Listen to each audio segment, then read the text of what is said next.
Selamat pagi, apa kabar pemirsa TVR Parlemen dimanapun Anda berada. Berjumpa lagi dalam program TVR 09 bersama saya Alfat Rizky, tentunya rekan saya. Bersama saya Anggun Oktarini, dan dalam 30 menit ke depan kami akan sajikan kepada Anda pemirsa sejumlah berita nasional khususnya dari sudut pandang DPR RI sebagai referensi Anda dalam memahami dinamika politik, ekonomi, sosial, dan budaya di Indonesia. Pemirsa TVR Parlemen, inilah TVR 09 selengkapnya.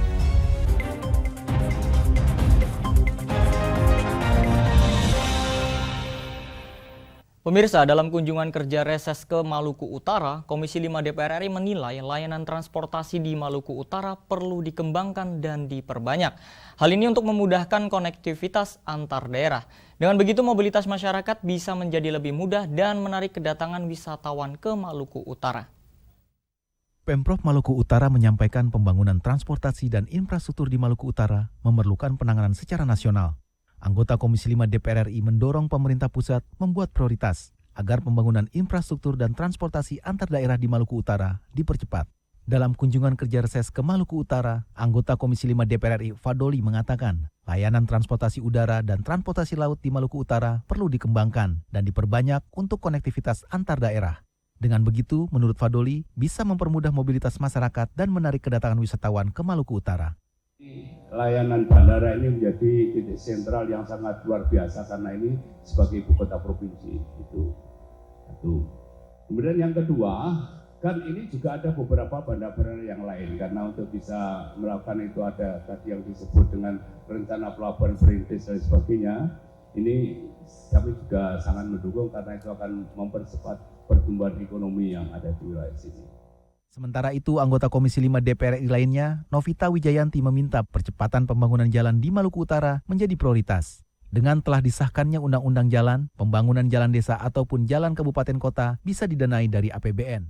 Tadi banyak sekali yang disampaikan usulan-usulannya. Kita menyampaikan bahwa memang anggaran Indonesia APBN ini kan terbatas untuk dibagikan, sehingga kita berharap ada prioritas-prioritas yang ingin diajukan. Salah satunya tadi disampaikan adalah jalan di mana masih belum terbangun. Kita mendukung karena memang jalan itu adalah sangat penting untuk lalu lintas, transportasi. Dari Maluku Utara, Nukita Bubolon, TVR Parlemen melaporkan. Dari Komisi 3 DPR RI soroti persoalan pengamanan dan pembiayaan yang terlalu mahal dalam proses eksekusi terkait dengan perkara perdata yang telah memiliki kekuatan hukum. Dan untuk itu Komisi 3 DPR RI mengusulkan agar proses penyelesaian eksekusi di sini terkait dengan perkara dapat ditarik ke pusat. Komisi 3 DPR RI soroti persoalan pengamanan dan pembiayaan yang terlalu mahal dalam proses eksekusi perkara perdata yang telah memiliki kekuatan hukum tetap yang terjadi pada Pengadilan Tinggi Nusa Tenggara Barat. Ketua Pengadilan Tinggi NTB Ahmad Setio Pujo Harsoyo menjelaskan telah mengidentifikasi permasalahan terkait proses eksekusi perkara perdata, seperti kurangnya pemahaman aparatur keamanan terkait kewenangan pelaksanaan eksekusi putusan perkara perdata. Selain itu, tidak adanya standar biaya pengamanan eksekusi oleh aparatur keamanan, sehingga mengakibatkan biaya pengamanan eksekusi menjadi mahal. Untuk itu, anggota Komisi 3 DPR RI Adang Darajatun mengusulkan agar proses penyelesaian eksekusi perkara perdata yang telah memiliki kekuatan hukum tetap dapat ditarik ke pusat. Mengingat pada prakteknya banyak eksekusi tidak bisa dijalankan karena terkendala masalah pengamanan dan biaya eksekusi yang mahal. Perdata, agama, masalah-masalah yang berhubungan eksekusi atau putusan dari pengadilan itu terjadi masalah-masalah tentang masalah pendanaan. Karena di satu pihak pelaksanaan daripada keputusan, di satu pihak ada lembaga yang mengamankan. Nah, terjadi suatu duplikasi, beberapa hal yang harus diluruskan karena dari pengadilan merasa ya itu sudah putusan. Di satu pihak ada lembaga yang menyatakan bahwa ya kita perlu juga biaya untuk operasi itu. Jadi sebaiknya ini kita tarik saja ke tingkat pusat antara pemerintah dan DPR sebagai pembuat undang-undang untuk bisa secara jelas dalam suatu PP atau apapun bentuknya tentang bagaimana mekanisme tentang eksekusi tersebut. Dari Provinsi NTB, Rifki Makdudi, TVR Parlemen melaporkan. Pemirsa, Komisi 11 DPR RI menegaskan pemerintah perlu memprioritaskan penggunaan APBN tahun 2022 2022 untuk sektor UMKM dan pangan. Informasi selengkapnya sesaat lagi, tetaplah bersama kami di TVR 09.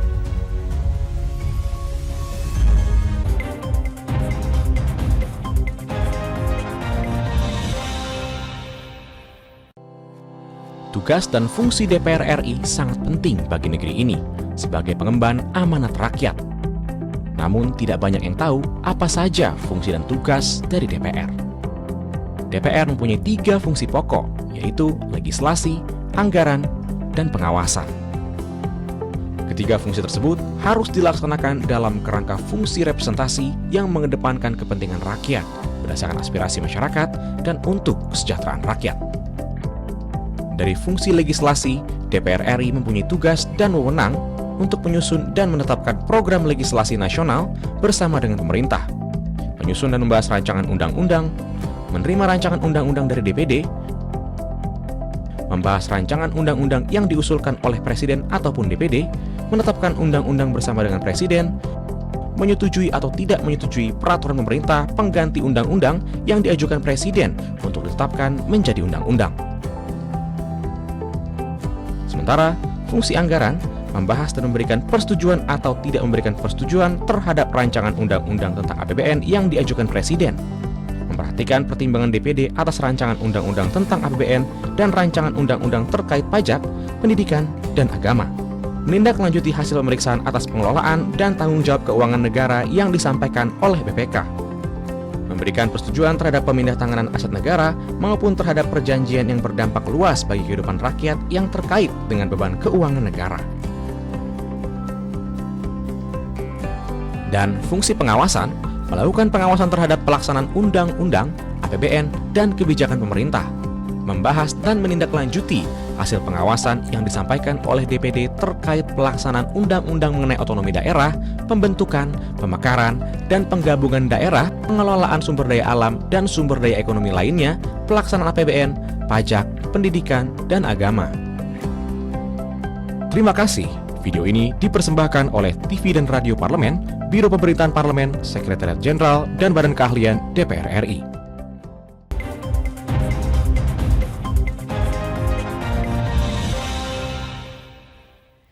Hai, kembali pemirsa di TVR 09. Pemirsa, Komisi 11 DPR RI mendesak pemerintah untuk menstabilitaskan harga pangan, membatasi impor komoditas pangan, serta tetap memberikan subsidi pangan dan energi untuk menjaga daya beli masyarakat, sehingga angka inflasi nasional bisa ditekan. Komisi 11 DPR RI mendesak pemerintah menstabilkan harga pangan, membatasi impor komoditas pangan, serta tetap memberikan subsidi pangan dan energi untuk menjaga daya beli masyarakat sehingga angka inflasi nasional bisa ditekan. Ditemui di Nusantara 1 DPR RI Jakarta baru-baru ini, anggota Komisi 11 DPR RI Anis Biarwati menegaskan pemerintah perlu memprioritaskan penggunaan APBN tahun 2022 untuk sektor UMKM dan pangan. Ia berharap subsidi energi tetap diberikan oleh pemerintah untuk masyarakat. Anis berpendapat jika harga bahan pokok dapat distabilkan, hal ini akan mendorong peningkatan daya beli masyarakat, sehingga angka inflasi dapat ditekan dan Indonesia terhindar dari jurang resesi. Sekarang saja kan ibu-ibu sudah menjerit gitu bagaimana harga cabai dan sebagainya. Karena itu kita me-warning atau memberikan peringatan kepada pemerintah. Jadi bagaimana inflasi itu harus ditekan sedemikian rupa sehingga harga barang-barang tidak naik gitu. Kalau sekarang sudah naik berarti gimana caranya mereka harus dibantu apa gitu untuk bisa menjaga daya beli mereka. Tapi saya mendengar bahwa ada usaha-usaha untuk mencoba untuk menstabilkan harga, tapi kita tetap meminta pemerintah untuk memperhatikan kondisi inflasi bahan pangan ini terutama yang membuat harga-harga menjadi naik gitu, dan kita tunggu upaya-upaya pemerintah untuk menjaga stabilitas harga terutama pangan agar dapat menjaga daya beli masyarakat. Menteri Keuangan Sri Mulyani menegaskan, pemerintah sudah mulai mewaspadai angka inflasi yang naik cukup cepat. Pemerintah akan melakukan berbagai upaya stabilitas harga pangan nasional di tengah kenaikan harga pangan impor, salah satunya gandum. Hilman Hidayat dan Rangga, TVR Parlemen melaporkan. Komisi 6 DPR RI berharap Kementerian Koperasi dan UKM dapat ikut berkontribusi dalam memulihkan perekonomian nasional yang sempat terpuruk akibat pandemi COVID-19. Pemerintah diminta untuk memberikan bantuan dan melakukan pendampingan kepada pelaku UMKM agar bisa tumbuh dan berkembang. Anggota Komisi 6 DPR RI Mufti Aimah berharap Kementerian Koperasi dan Usaha Kecil dan Menengah dapat ikut berkontribusi dalam memulihkan perekonomian nasional yang sempat terpuruk akibat pandemi COVID-19. Mufti Anam menuturkan salah satu sektor yang paling terkena dampak pandemi COVID-19 adalah industri kecil dan menengah yang justru hingga kini belum banyak mendapat perhatian dari pemerintah.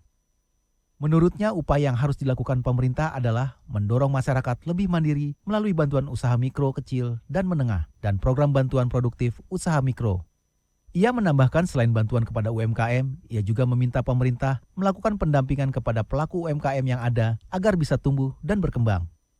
Oleh karena itu, perlu pendataan UMKM terdampak pandemi agar bantuan dan pendampingan yang diberikan tepat sasaran. Kalau kita lihat bahwa yang paling terdampak dari pandemi siapa sih? Masyarakat UMKM kita. Ternyata UMKM kita selama pandemi kemarin mereka tidak terlalu mendapat perhatian dari Kementerian Koperasi UMKM.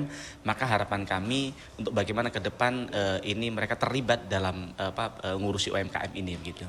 Salah satu yang akan didorong oleh Kementerian Koperasi UMKM ini adalah BPUM.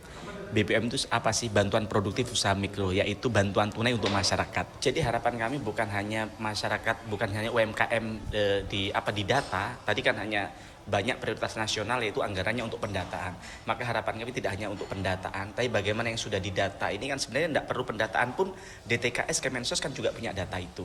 Maka harapan kami dari DTKS yang punya Kemensos ini untuk bagaimana disinergikan dengan Kementerian Koperasi UMKM, untuk bagaimana mereka yang perlu kita bantu untuk bagaimana mereka bisa naik kelas itu. Fitian dan Dodi, TVR Parlemen melaporkan. Beralih ke informasi selanjutnya pemirsa, terkait penembakan yang dilakukan kelompok kriminal bersenjata atau KKB di Distrik Kenyam, Kabupaten Duga yang menewaskan 10 warga sipil, anggota Komisi 3 DPR ini mendesak pemerintah untuk segera menindak tegas aksi terorisme tersebut. Terkait penembakan yang dilakukan kelompok kriminal bersenjata atau KKB di Distrik Kenyam, Kabupaten Duga, yang menewaskan 10 warga sipil, anggota Komisi 3 DPR RI mendesak pemerintah menindak tegas aksi terorisme tersebut. Anggota Komisi 3 DPR RI Didik Mukrianto mengatakan, perlakuan KKB Papua tersebut sudah tergolong tindakan terorisme, sehingga pemerintah beserta aparat keamanan mesti serius menangani persoalan tersebut. Didi menambahkan pendekatan persuasif dan diplomasi yang telah dilakukan selama ini memiliki peran penting dalam mengatasi persoalan KKB Papua. Namun tindakan tegas dari pemerintah juga perlu dilakukan agar tidak ada lagi korban yang berjatuhan akibat kekejaman KKB. Wah, ini tentu saya sendiri mengutuk keras terhadap kekerasan-kekerasan termasuk korban-korban sipil yang berjatuhan di Papua belakangan ini. Korban sipil yang sedemikian besar belakangan ini yang dilakukan oleh KKB ini membuka luka kembali di Papua. Dengan dalih dan alasan apapun, tentu perbuatan atau kejahatan ini tidak bisa ditolerir. Silahkan negara terus mengupayakan upaya diplomasi, namun tindakan tegas juga harus dijalankan. Jangan memberikan toleransi terhadap KKB ini dengan dalih apapun. Didik berharap pemerintah menjadikan kasus penyerangan KKB ini sebagai agenda prioritas untuk diselesaikan. Pemerintah wajib memberikan rasa aman dan damai kepada masyarakat di tanah Papua. Rifki dan Rangga, TVR Parlemen melaporkan. Naiknya harga komoditas dunia merangsang inflasi global meluas ke beberapa negara tak terkecuali Indonesia. Informasi selengkapnya sesaat lagi untuk Anda dan tetaplah bersama kami di TVR 09.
Virus corona menjadi perbincangan dunia.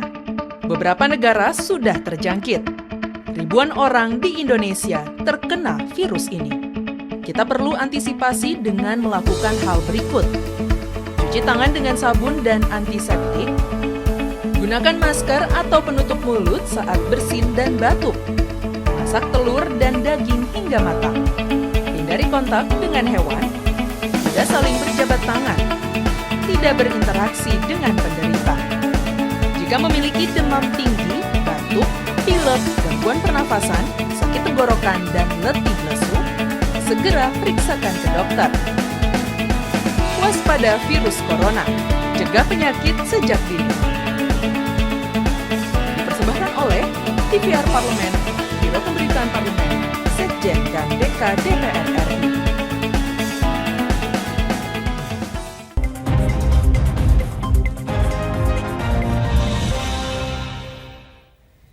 Terima kasih Anda masih bersama kami pemirsa di TVR 09. Karut-marut bahan pangan menghantui lonjakan inflasi dan setelah kenaikan harga minyak goreng selama berbulan-bulan lamanya di sini kali ini ekonomi nasional dibayangi kenaikan harga pangan. Nah pemirsa, Indonesia perlu mewaspadai bayang-bayang krisis ekonomi akibat inflasi dan kebijakan moneter global agar tidak terjebak ke dalam jurang resesi.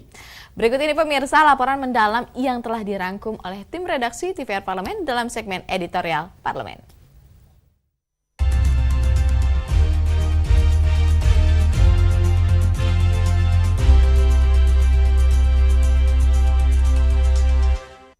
Belum sepenuhnya pulih akibat kemerosotan ekonomi yang dihantam pandemi COVID-19. Naiknya harga komoditas dunia merangsang inflasi global meluas ke beberapa negara, tak terkecuali Indonesia. Inflasi tahunan Indonesia telah mencapai 4,35% pada Juni 2022. Angka tersebut merupakan yang tertinggi dalam 5 tahun terakhir.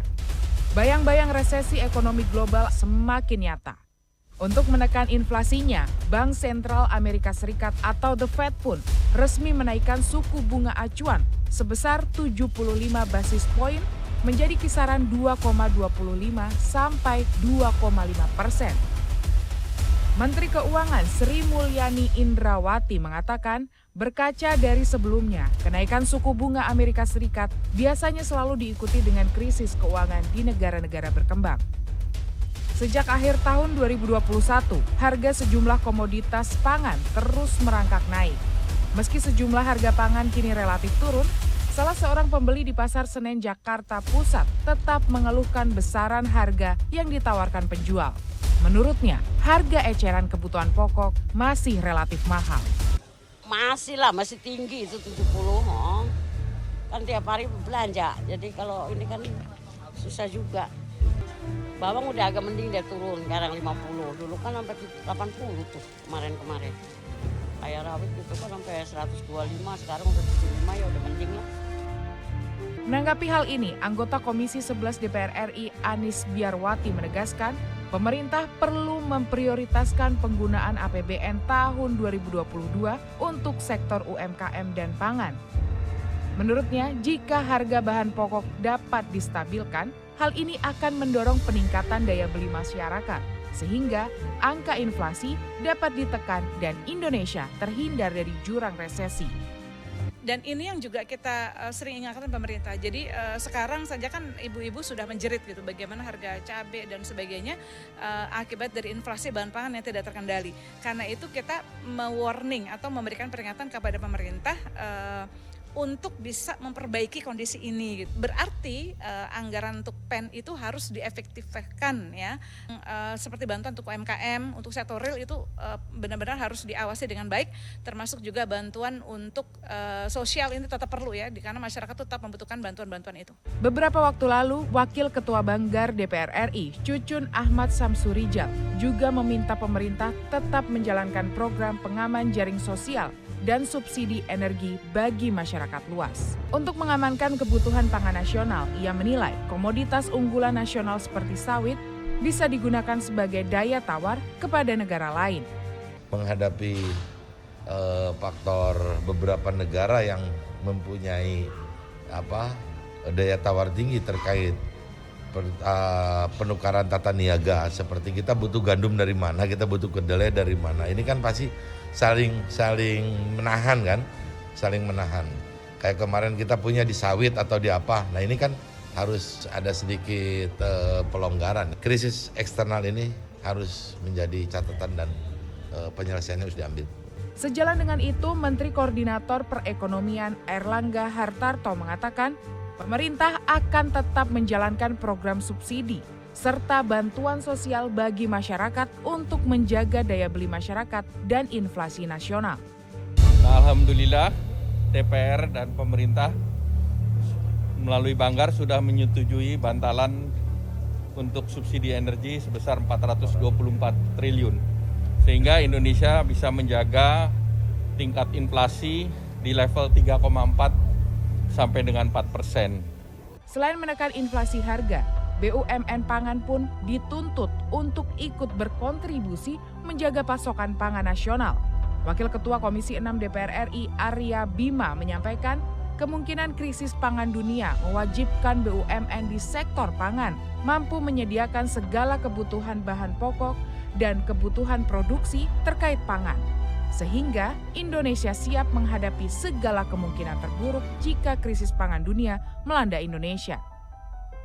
Terjadi krisis pangan dunia, maka peran daripada BUMN harus ada di depan untuk leading dan leader di dalam menavigasikan berbagai kebutuhan bahan pokok dan barang penting lainnya terkait dengan pangan. Ini yang penting karena menghidupi 270 juta rakyat Indonesia ini tidak mudah. Dalam keadaan normal pun kita kesulitan. Selain menjaga fluktuasi harga pangan, DPR RI berharap bisa mematok harga eceran tertinggi yang tidak memberatkan alias menyesuaikan daya beli masyarakat. Tata kelola dan impor pangan pun harus dievaluasi untuk menghindari kenaikan harga akibat gejolak global. Tim Liputan TVR Parlemen melaporkan.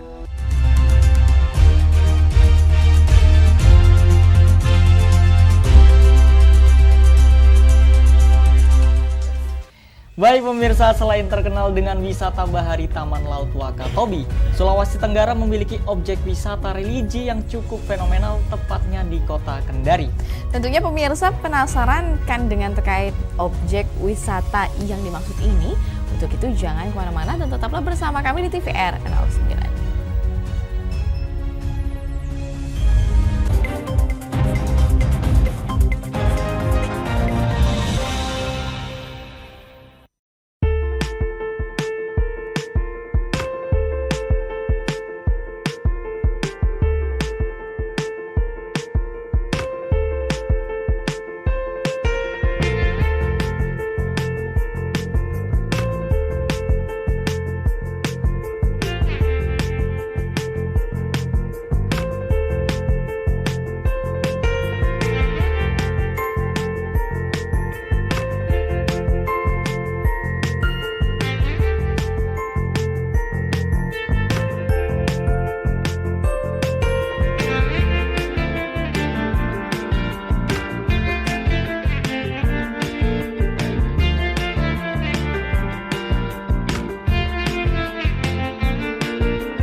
Anda kembali pemirsa di TVR 09. Jika pada umumnya di sini masjid dibangun di tengah kota pemukiman, di sini disebutkan bahwa hingga di tempat-tempat wisata, namun tidak dengan Masjid Al-Alam.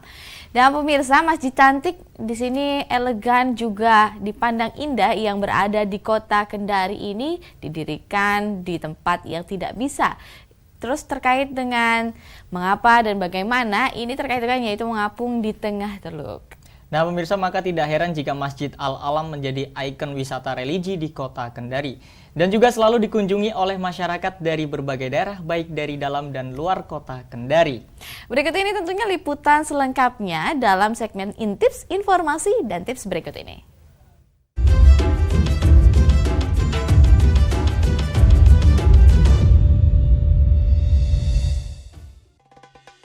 Selain terkenal dengan wisata bahari Wakatobi, Sulawesi Tenggara punya wisata religi yang cukup fenomenal, tepatnya di kota Kendari.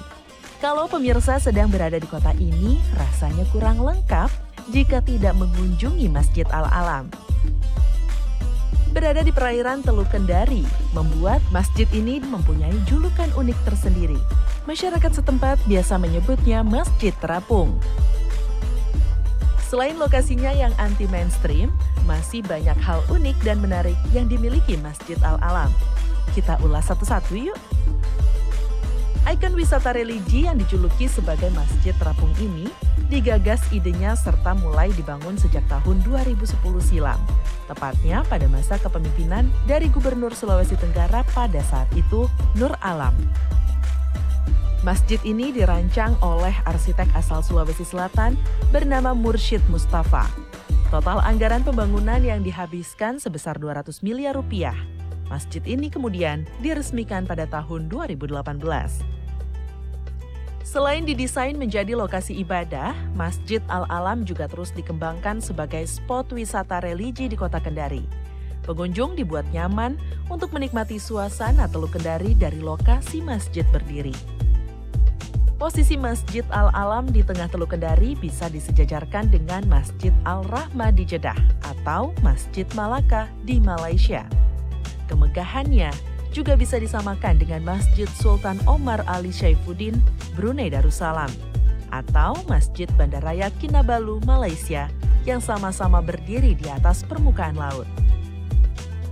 Mengunjungi Masjid Al-Alam Kendari, selain untuk bertujuan ibadah, keindahan arsitekturnya juga kerap diabadikan dalam fotografi.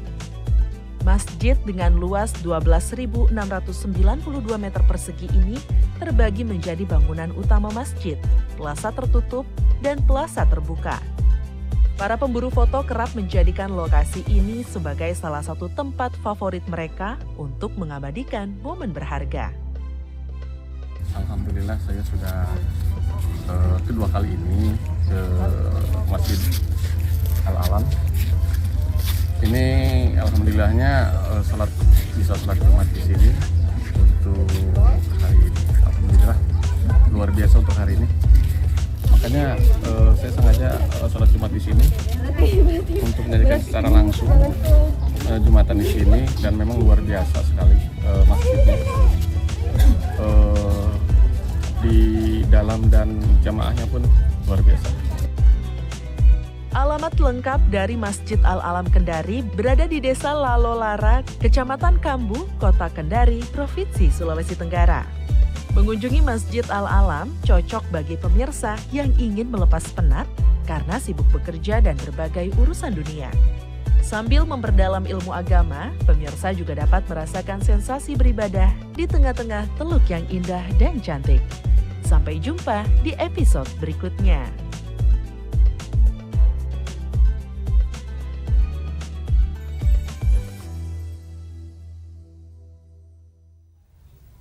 Baik pemirsa, kami infokan kepada Anda bahwa DPR RI saat ini sedang memasuki masa reses, di mana seluruh anggota Dewan kembali ke daerah pemilihan masing-masing melaksanakan fungsi representasi DPR, menyerap dan menghimpun aspirasi masyarakat, serta menindaklanjuti dan memberikan pertanggungjawaban kepada konstituen di daerah pemilihannya. Sejumlah agenda dan program DPR RI dapat Anda saksikan secara langsung di TVR Parlemen melalui kanal utama, kanal komisi, dan juga kanal alat kelengkapan dewan lainnya yang dapat Anda akses di tvr.dpr.go.id. Pemirsa TVR Parlemen, demikian TVR 09 edisi pagi ini. Kami ingatkan untuk tetap waspada pada persebaran virus COVID-19 dan tetap patuhi protokol kesehatan. Tentunya segenap kru TVR Parlemen yang bertugas mengucapkan terima kasih telah menyaksikan TVR 09 pagi hari ini. Dan saya Anggun Oktarini beserta rekan saya Salvat Rizky, sampai bertemu kembali di TVR 09 Senin pekan depan. TVR Parlemen, Referensi Indonesia.